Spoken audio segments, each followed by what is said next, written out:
Right now I am standing in front of Budhlada railway station. Budhlada is a small town in the Punjab state of India. There is a population of 25,433 according to the 2011 census of India. Now let us move inside the railway station and let's see what's going on.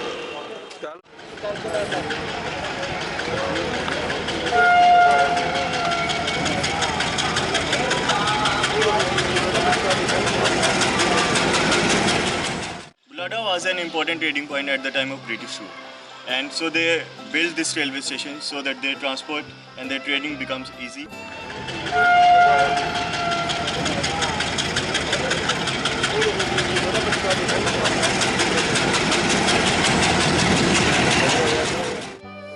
Indian railway network is one of the world's largest railway networks, but still there is not railway stations in many places.